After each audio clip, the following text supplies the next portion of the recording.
서린 씨와 저는 이태호입니다. 올해로 68이 되었죠.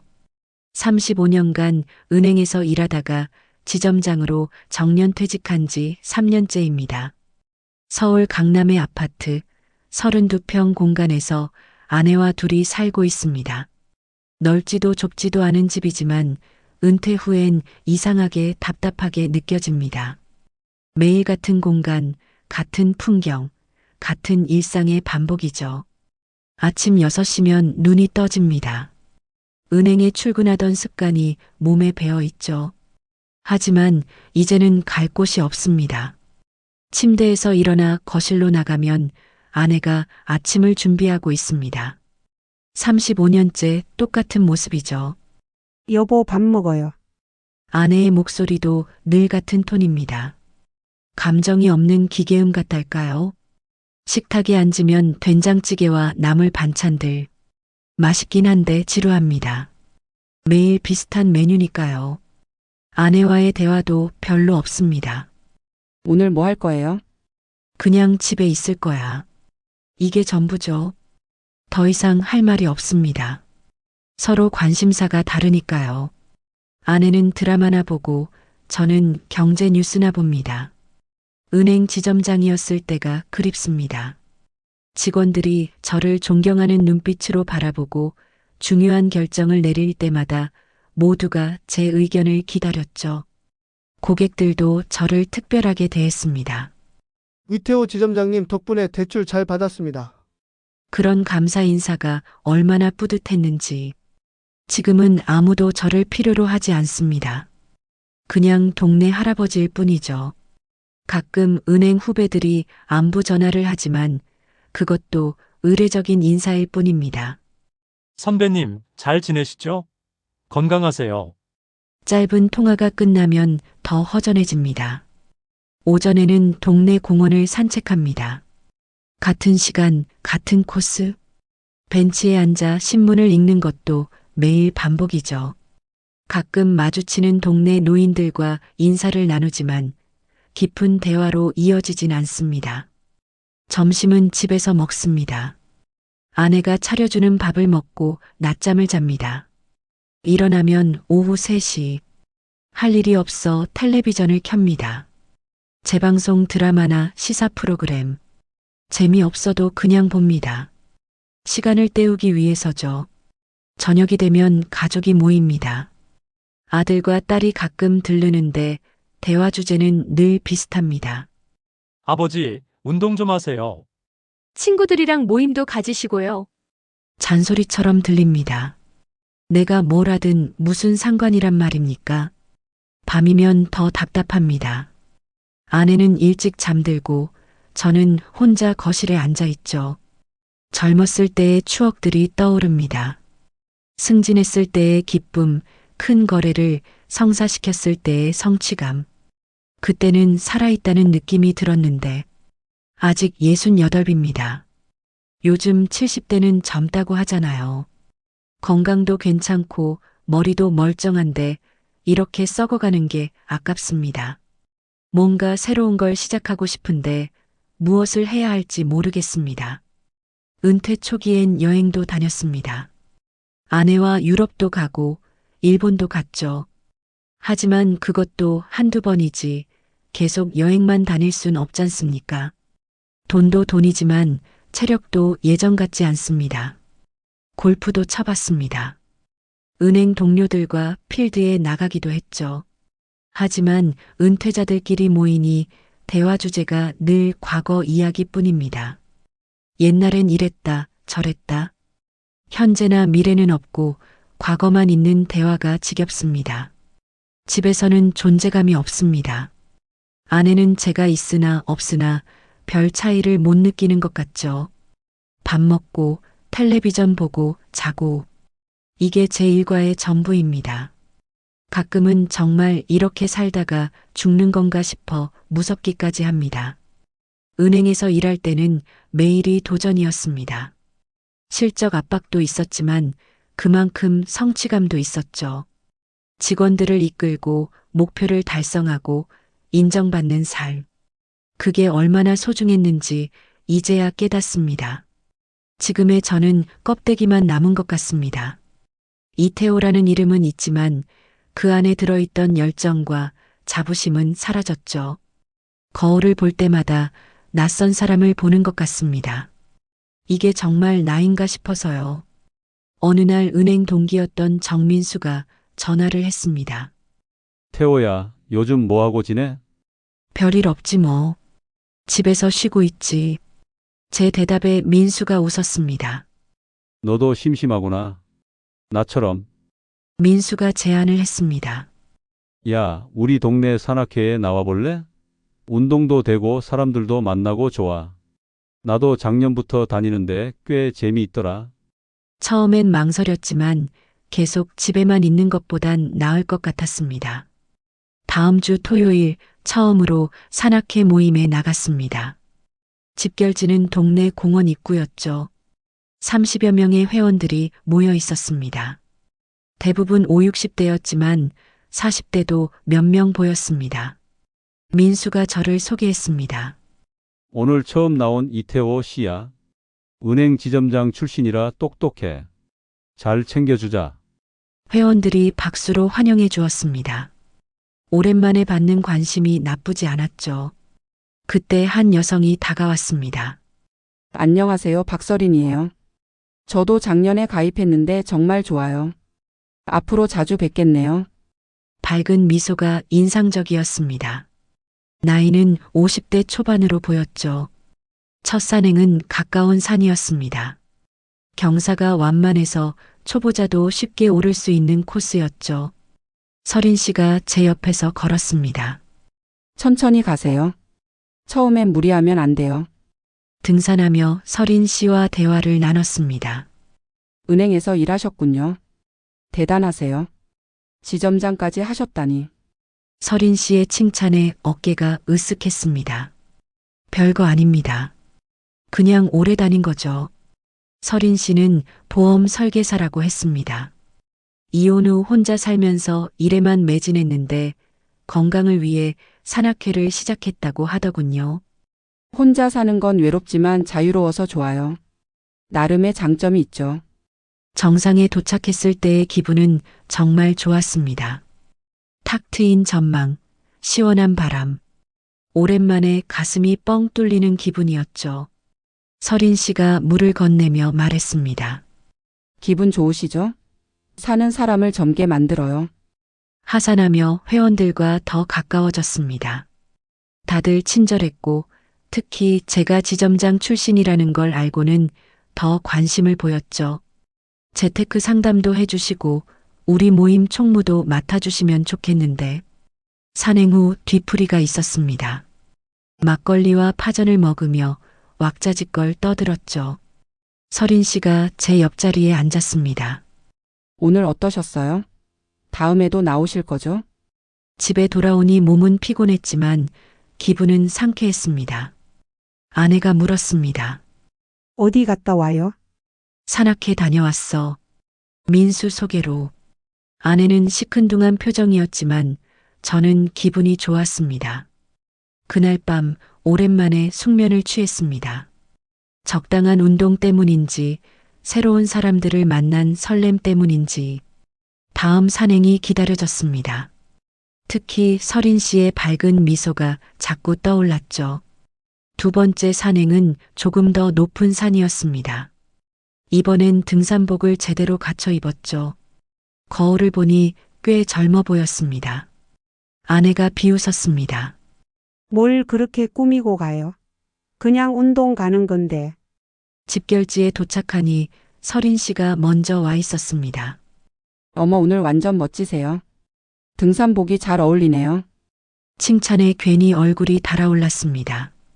이 나이에도 칭찬받으면 기분이 좋더군요. 산을 오르며 서린 씨와 자연스럽게 나란히 걸었습니다. 다른 회원들은 우리를 한조로 생각하는 것 같았죠. 서린 씨가 물었습니다. 부인은 산 안 좋아하세요? 집에만 있는 걸 좋아해요. 성격이 내성적이라. 제 대답에 서린 씨가 고개를 끄덕였습니다. 그럼 외로우시겠어요. 취미를 공유할 수 없으니까. 그 말이 전곡을 찔렀습니다.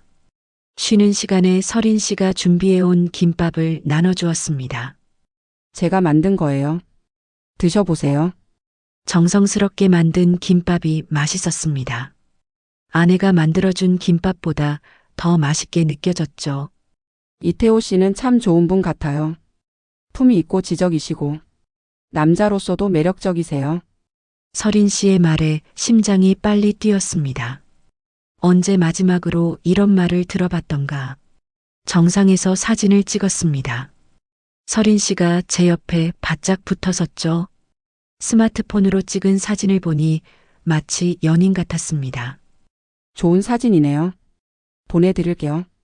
전화번호 알려주세요. 번호를 교환한 후부터 문자를 주고받기 시작했습니다. 오늘 즐거웠어요. 다음 산행도 꼭 나오세요. 서린 씨의 문자에 답장하며 묘한 설렘을 느꼈습니다. 집에 돌아와도 산행의 여운이 가시지 않았습니다. 아내와 저녁을 먹으며 산 이야기를 했지만 아내는 관심이 없었죠. 그래요. 좋으면 계속 다녀요. 건성으로 대답하는 아내가 서운했습니다. 밤에 서린 씨에게서 또 문자가 왔습니다. 잘 주무세요. 내일도 좋은 하루 되세요. 짧은 문자였지만 마음이 따뜻해졌습니다. 아내는 옆에서 드라마를 보느라 제게 관심도 없었죠. 다음 날부터 매일 서린 씨와 문자를 주고받았습니다. 아침 인사로 시작해서 저녁 인사로 끝나는 하루. 단순한 안부였지만 하루의 활력이 되었습니다. 누군가 나를 생각해 준다는 게 이렇게 좋은 거였나 싶었죠. 산악회에 다닌 지 2달이 되었습니다. 이제 매주 토요일이 기다려졌죠. 금요일 밤이면 등산 준비를 하며 설렜습니다. 배낭을 챙기고 등산화를 닦고 옷을 준비하고 아내가 한숨을 쉬며 말했습니다. 그렇게 좋아요? 매주 가는 게. 예전엔 주말에 집에서 쉬자고 했잖아요. 제가 대답했습니다. 운동도 되고 좋은데 뭘. 당신도 같이 가면 좋을 텐데. 싫어요. 난 집이 좋아. 아내의 단호한 거절에 더 이상 권하지 않았습니다. 사실 아내가 같이 가면 불편할 것 같기도 했죠.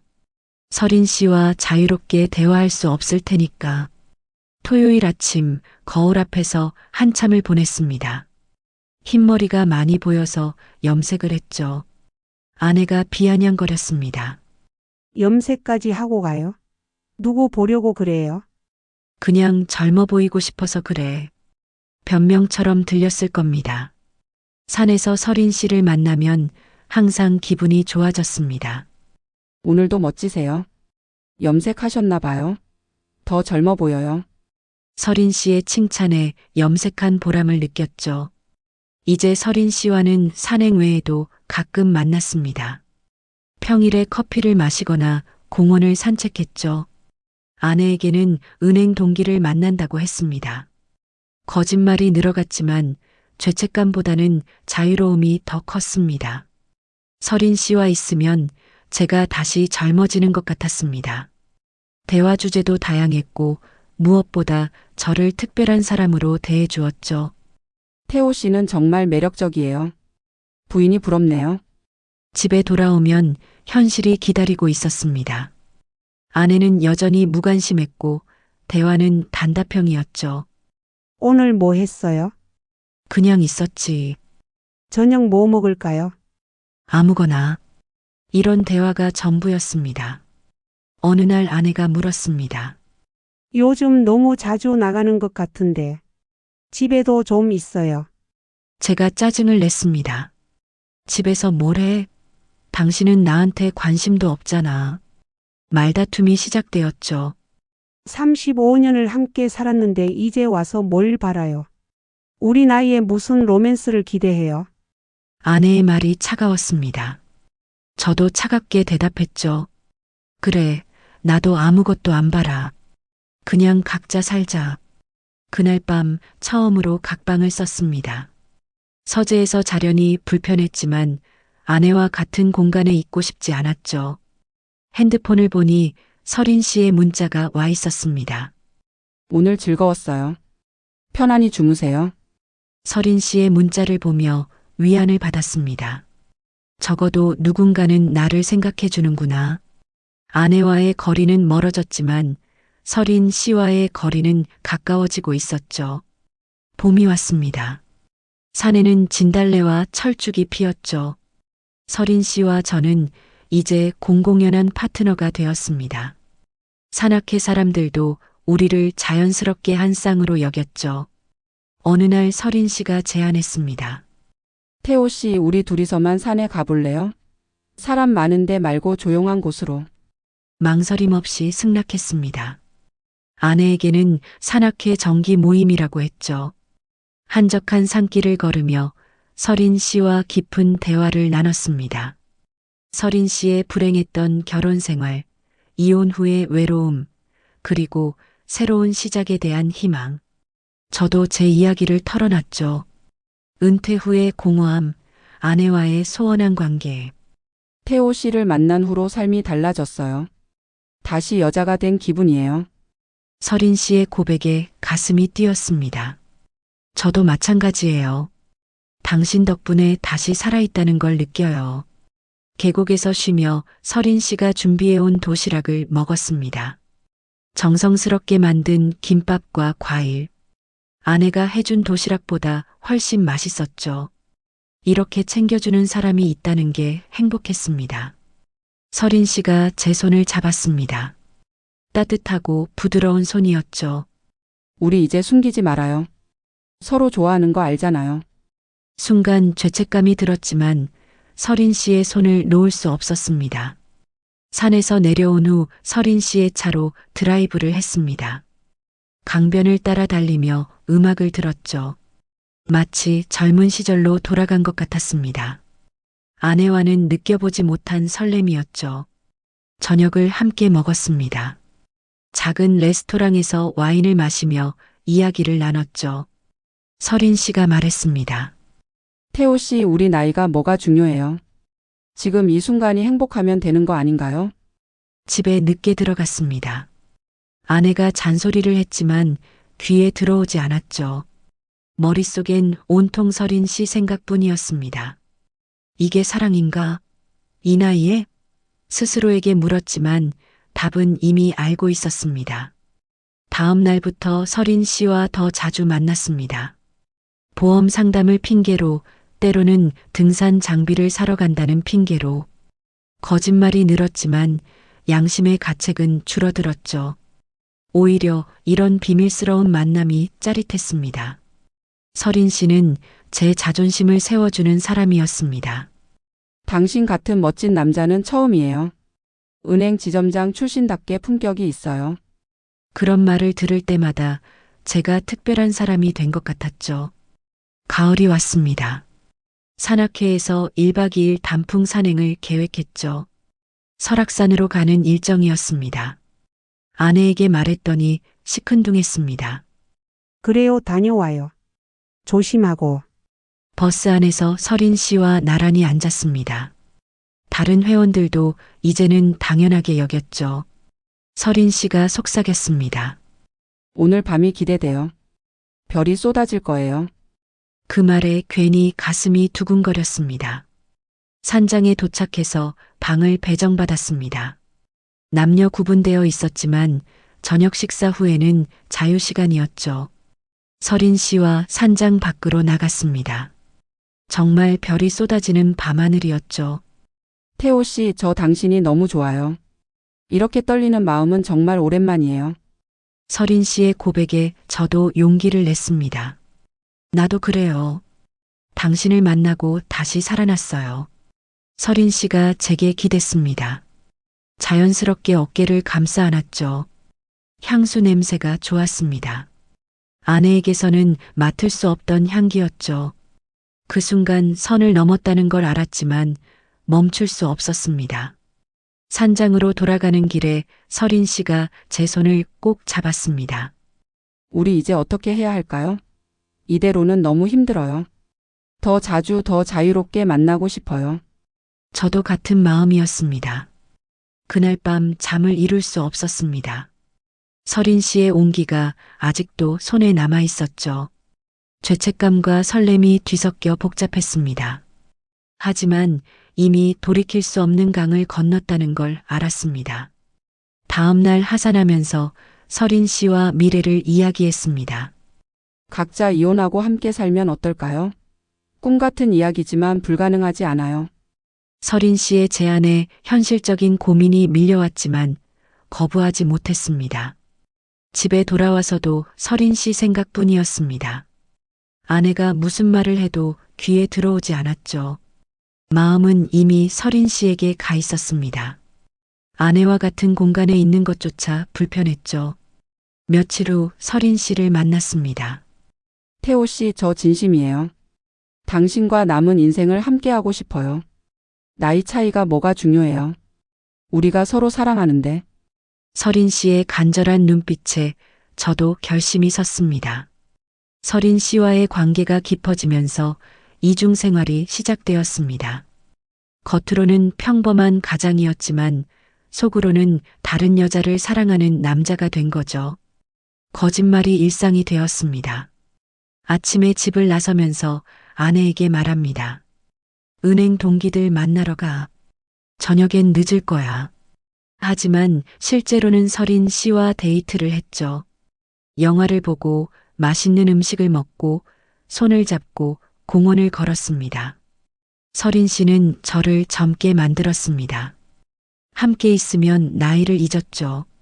쇼핑도 같이 갔습니다. 태호 씨, 이 옷 입어보세요. 더 젊어 보일 거예요. 서린 씨가 골라준 옷을 입으니 정말 젊어 보였습니다. 새로 산 옷을 입고 집에 들어가니 아내가 눈치를 챘습니다. 새 옷이네요.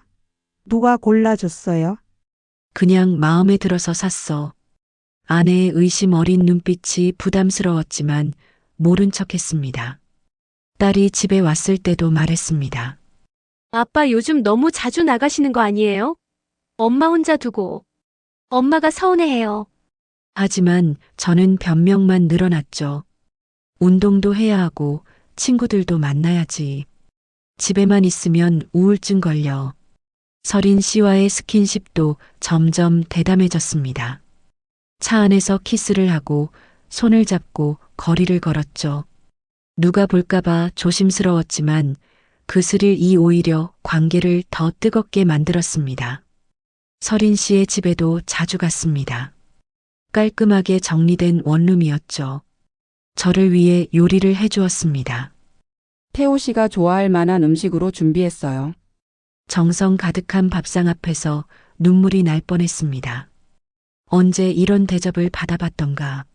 하지만 집에 돌아가야 할 시간이 되면 현실이 기다리고 있었습니다. 핸드폰을 확인하면 아내의 부재중 전화가 여러 통. 어디야? 왜 전화를 안 받아? 저녁은?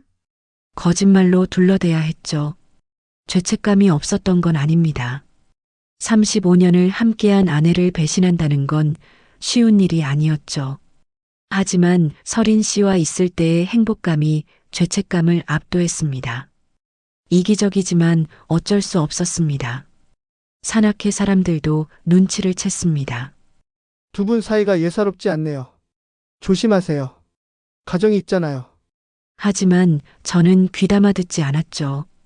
오히려 질투하는 거라고 생각했습니다. 어느 날 서린 씨가 결정적인 제안을 했습니다. 태호 씨, 더 이상 이렇게 숨어서 만나고 싶지 않아요. 이혼하고 저와 함께 살아요.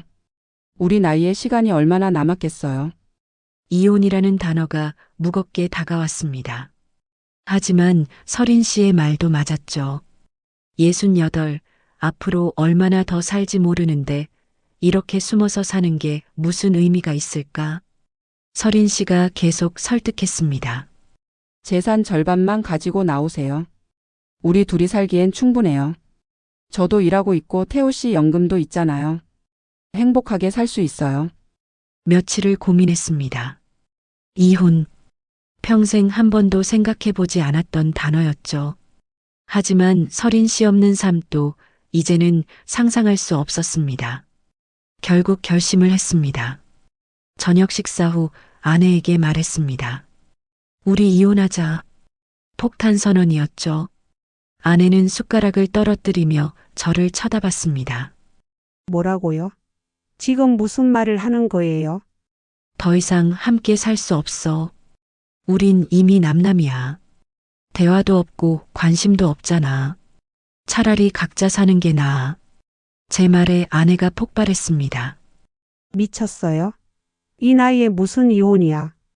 아내가 직감적으로 알아챘습니다. 여자가 생겼구나. 그 산악회에서 만났지? 누구야? 당장 말해. 부인했지만 소용없었습니다.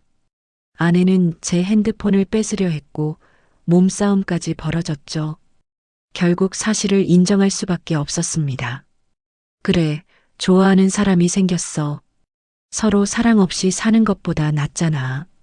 아내가 울면서 소리쳤습니다. 35년을 함께 살았는데 이제 와서 이러면 어떡해? 아들과 딸에게 연락이 갔습니다. 둘 다 급하게 집으로 왔죠. 아버지, 정신 차리세요. 엄마한테 어떻게 이럴 수 있어요? 딸이 울면서 매달렸습니다. 하지만 제 결심은 변하지 않았습니다.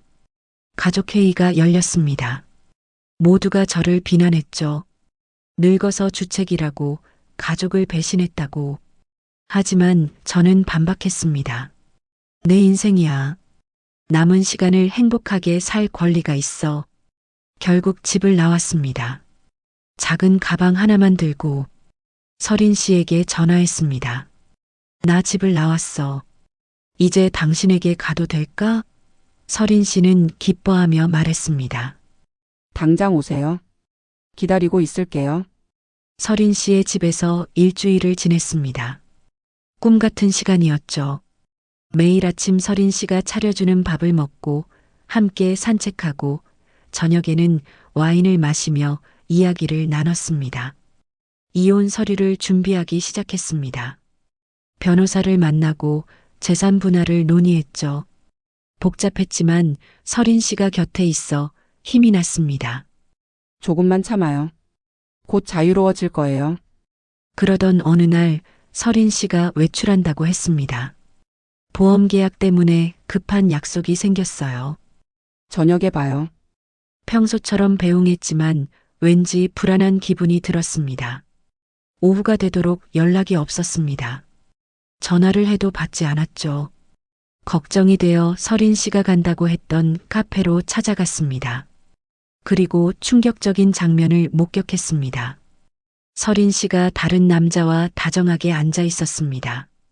손을 잡고 있었고 남자가 서린 씨의 볼에 키스를 했죠. 나이는 60대 초반으로 보였습니다. 저보다 젊어 보이는 남자였죠. 다리가 풀려 그 자리에 주저앉을 뻔했습니다. 하지만 끝까지 확인하고 싶었죠. 가까이 다가가 숨어서 대화를 들었습니다. 충격적인 내용이었습니다. 이번엔 큰 건 잡았어. 은행 지점장 출신이래. 재산이 꽤 있을 거야. 서린 씨의 목소리였습니다. 남자가 웃으며 대답했습니다. 역시 우리 서린이는 실력이 좋아. 늙은이들 꼬시는 데는 천재야. 머리가 하얘졌습니다. 모든 게 거짓이었다니. 사랑도 관심도 다정한 말들도 모두 계획된 연기였던 겁니다. 저는 완전히 속았던 거죠. 서린 씨가 계속 말했습니다. 이혼 서류 준비 중이래. 재산 절반은 확실히 받을 수 있을 거야. 그럼 우리 사업 자금 마련되는 거지. 남자가 서린 씨를 안으며 말했습니다. 수고했어. 늙은이 상대하느라 힘들었지? 더 이상 들을 수 없었습니다. 분노와 배신감, 수치심이 한꺼번에 밀려왔죠. 그 자리를 벗어나 무작정 걸었습니다. 어디로 가는지도 모르고 그냥 걸었습니다. 공원 벤치에 앉아 현실을 직시했습니다. 가족을 버리고 선택한 여자가 사기꾼이었다니. 모든 걸 잃었습니다. 아내도 자식들도 명예도 자존심도 바보같이 속은 늙은이만 남았을 뿐이죠. 서린 씨에게서 전화가 왔습니다. 여보 어디에요? 집에 없네요. 걱정돼요. 연기인 줄 알면서도 목소리를 듣자 더 비참했습니다. 전화를 끊고 번호를 차단했습니다. 집으로 돌아갈 수도 없었습니다. 자존심이 허락하지 않았죠. 결국 작은 원룸을 구해 혼자 살기 시작했습니다. 쓸쓸한 공간에서 지난 일들을 되돌아봤습니다. 아내에게 연락했습니다. 미안해. 내가 바보였어. 하지만 아내는 차갑게 대답했습니다. 이제 와서 무슨 소용이에요. 이혼 서류나 빨리 보내요. 되돌릴 수 없는 강을 건넜다는 걸 알았습니다. 이혼이 확정되었습니다. 재산은 절반을 아내가 가져갔고 집도 아내 차지가 되었죠.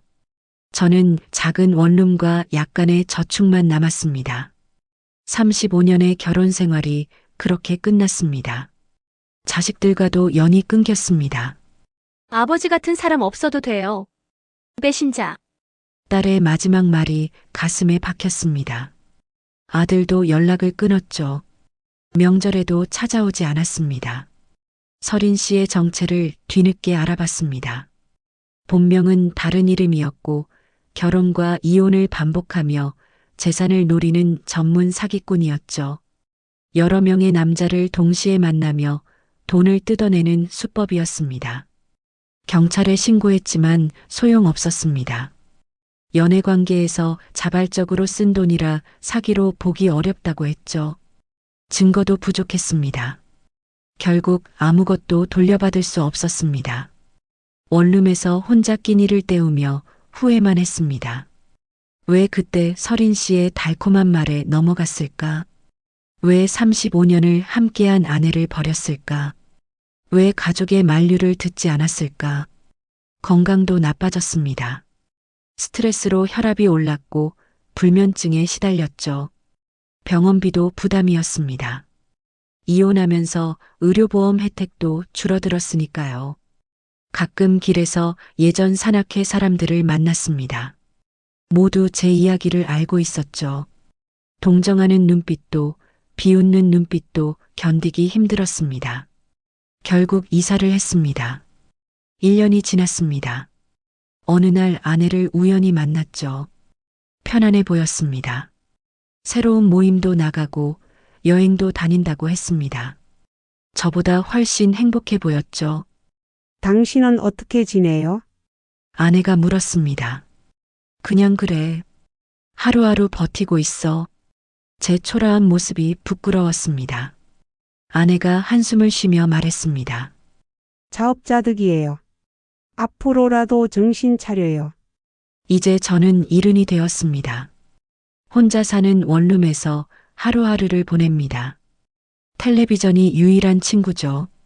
가끔 창밖을 보며 생각합니다. 그때 다른 선택을 했다면 어땠을까? 젊음을 쫓다가 모든 걸 잃었습니다. 잠깐의 설렘을 위해 평생의 행복을 버렸죠. 이제 와서 후회해도 소용없습니다. 시간은 되돌릴 수 없으니까요. 이 이야기를 들으시는 분들께 전하고 싶습니다. 나이 들어서의 사랑은 신중해야 합니다. 외로움을 달래려다 더 큰 외로움을 만들 수 있어요. 가진 것의 소중함을 잊지 마세요. 특히 오래된 배우자를 함부로 버리지 마세요. 설렘은 잠시지만 신뢰는 평생입니다. 젊음을 쫓다가 진짜 소중한 걸 잃을 수 있어요. 제가 바로 그 산 증인입니다. 지금도 가끔 서린 씨를 떠올립니다. 미워해야 하는데 그리워질 때도 있죠. 가짜였어도 그 순간은 행복했으니까요. 하지만 그 짧은 행복을 위해 치른 대가가 너무 큽니다. 매일 밤 잠들기 전에 기도합니다. 가족들이 언젠가는 용서해 주기를. 하지만 그들에게 저는 이미 존재하지 않는 사람일 겁니다. 스스로 만든 업보죠. 잠깐의 욕망에 평생을 버리지 마십시오. 이것이 제가 드릴 수 있는 마지막 조언입니다.